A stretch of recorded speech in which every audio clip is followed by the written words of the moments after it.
বেলডাঙ্গা। সকাল 8টা থেকে লাগাতার চলছে বেলডাঙ্গা এবং এখন দুপুর 12টা বেজে গিয়েছে, এখনো কোনো রকম ভাবে নিয়ন্ত্রণে আনা সম্ভব হয়নি। ব্যর্থ মমতার প্রশাসন, ব্যর্থ পুলিশ মন্ত্রীর পুলিশ, তারা নীরব দর্শক হয়ে দাঁড়িয়ে রয়েছে, শুধু কথাই বলে যাচ্ছে, কোনোভাবেই নৈরাজ্যটাকে আটকানোর চেষ্টা পর্যন্ত করা হচ্ছে না। লাগাতার যে ছবি আমরা দেখে যাচ্ছি, পুলিশ বিক্ষোভকারী বচসা চলছে। এই পুলিশ সনাতনীদের লাঠি মেরে উঠিয়ে দিতে পারে, এই পুলিশ বিরোধীদের মিছিল 2 মিনিটে শেষ করে দিতে পারে, চাকরি বাকরিদের যে কোনো মুহূর্তে নামা মাত্রই তুলে নিতে পারে, কিন্তু এই পুলিশ দুষ্কৃতীদের সামনে মাথা নত করে। দুষ্কৃতী তাণ্ডবে চুপচাপ দাঁড়িয়ে দর্শক হয়ে থাকে। যে ছবি দেখতে পাচ্ছেন, পুলিশ নাকি এখনো কথা চালিয়ে যাচ্ছে। সকাল 8টা থেকে চলছে, সকাল 8টা থেকে বেলডাঙ্গা জ্বলছে, দুপুর 12টা পেরিয়ে গিয়েছে, এখনো পুলিশ শুধু আলোচনা করে যাচ্ছে, কথা বলে যাচ্ছে, পরিস্থিতি নিয়ন্ত্রণে আনতে পারেনি। ব্যর্থ পুলিশ মন্ত্রীর নাকি এই ঘটনাকে জিইয়ে রেখে, এই পরিস্থিতি জিইয়ে রেখে এখান থেকে রাজনৈতিক ফায়দা তোলার চেষ্টা করছেন মুখ্যমন্ত্রী মমতা বন্দ্যোপাধ্যায়। তিনি জানেন না, মুখ্যমন্ত্রী হয়ে পুলিশ মন্ত্রী হয়ে জানেন না সকাল 8টা থেকে লাগাতার এই পরিস্থিতি হয়ে রয়েছে। তিনি জানেন না যে কি ভয়ঙ্কর নৈরাজ্য হয়ে রয়েছে, তিনি বুঝতে পারছেন না যে কি পরিমাণ পরিস্থিতি তৈরি হচ্ছে, কতটা আগুন জ্বলছে, তিনি জানেন না। নিশ্চিতভাবে জানেন, জানার পরেও কেন পরিস্থিতি নিয়ন্ত্রণে আসছে না?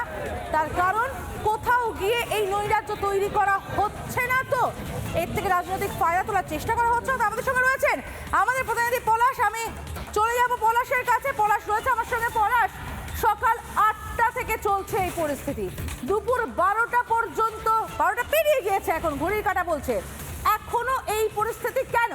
পুলিশ কি করছে?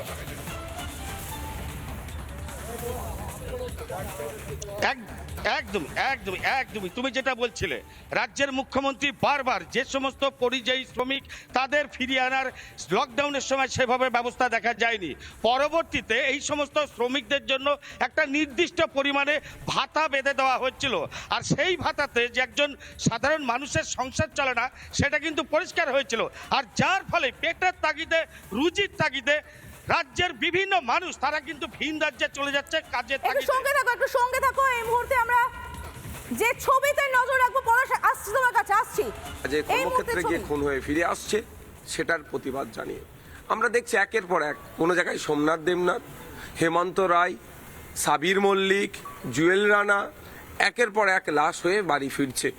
এই যে ভিন্ন রাজ্যে কাজে গিয়ে অত্যাচারের সম্মুখীন হতে হচ্ছে, হত্যা হয়ে ফিরে আসছে, সেটা রোধের জন্য রাজ্য প্রশাসন, লেবার ডিপার্টমেন্ট, ইভেন মুখ্যমন্ত্রী সেই ধরনের কোনো সদিচ্ছা দেখতে পাচ্ছি না। আজকে যেটা হচ্ছে এর দায়ভার রাজ্য প্রশাসনের উপরে বর্তায়, রাজ্য সরকারের উপরে বর্তায়। চাকুলিয়ায় আমরা দেখেছি, ফারাক্কাতেও দেখলাম, এসআইআর নিয়ে দিকে দিকে রীতিমতো বিক্ষোভ চলছে এবং নাম করেই বলা হচ্ছে যে তৃণমূলের যারা কর্মী সমর্থক সেখানে দেখা যাচ্ছে রীতিমতো গুন্ডাগিরি চালাচ্ছে। কেন? দেখুন, এসআইআর এর নামে বর্তমানে যেটা হচ্ছে, হেয়ারিং এর নামে যেভাবে অহেতুক হয়রানি করা হচ্ছে, এর বিরুদ্ধে চরম আমি। কিন্তু একটা জিনিস, প্রতিবাদ অবশ্যই করতে হবে, প্রোটেস্ট করতে হবে, অবশ্যই পিসফুলি হওয়া দরকার, শান্তিপূর্ণভাবে প্রতিবাদ করা দরকার।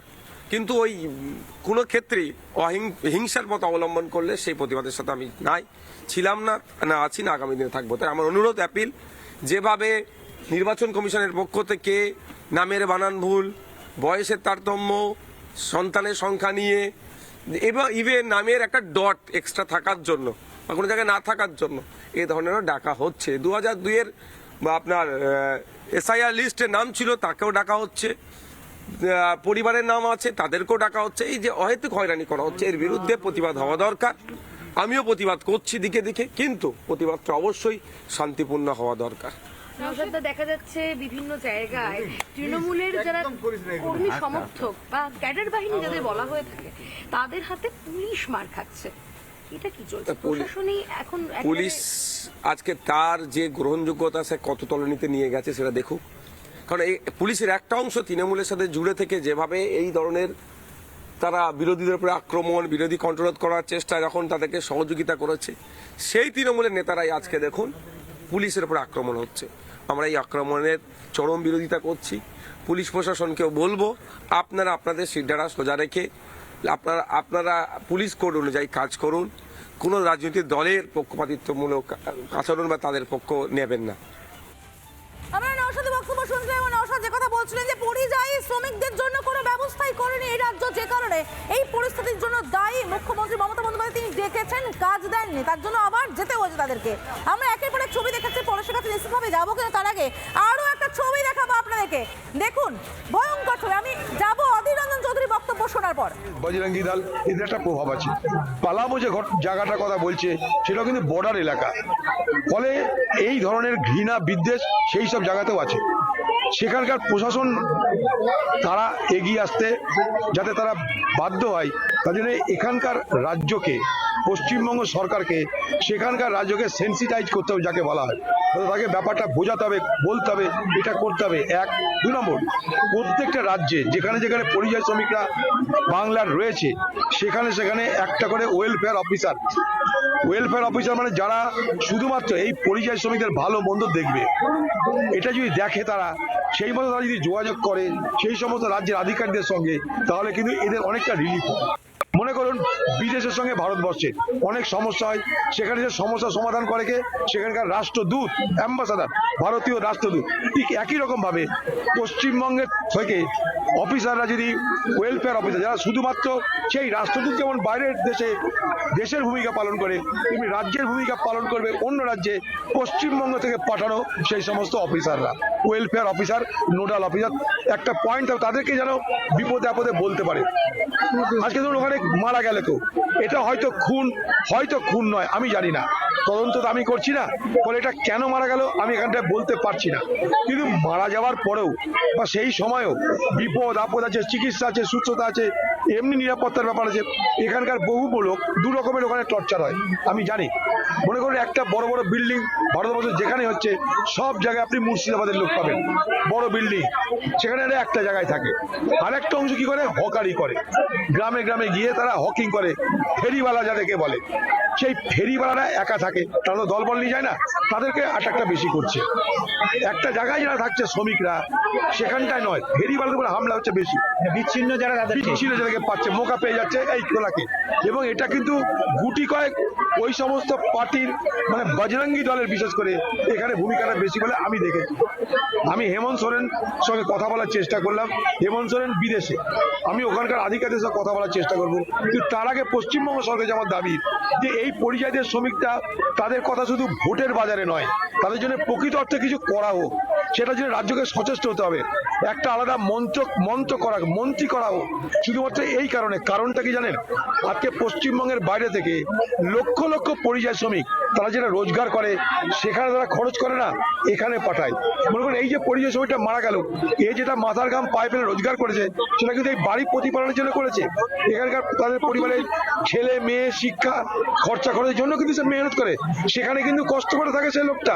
আমি তাদের বস্তি দেখেছি, যেখানে থাকে সেসব তাকে আমি ঘুরেছি, প্রচন্ড কষ্ট করে থাকে তারা, শুধু পরিবারটাকে ঠিক রাখার জন্য, ভালো রাখার জন্য, হাসি মুখে রাখার জন্য তারা প্রাণপাত করে।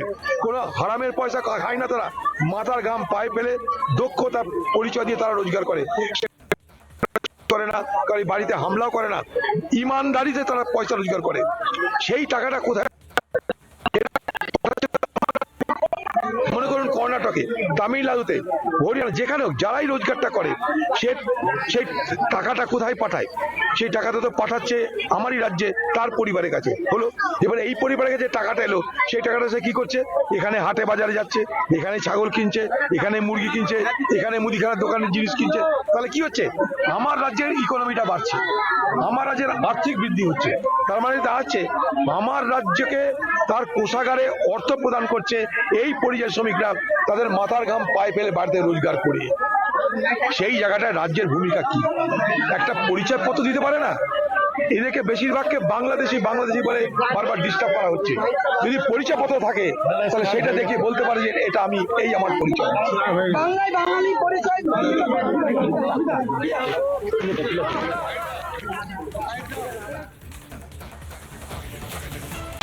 নানা ধরনের কন্টেন্ট দেখার জন্য লাইক করুন, শেয়ার করুন আমাদের ফেসবুক পেজ, সাবস্ক্রাইব করুন আমাদের ইউটিউব চ্যানেল।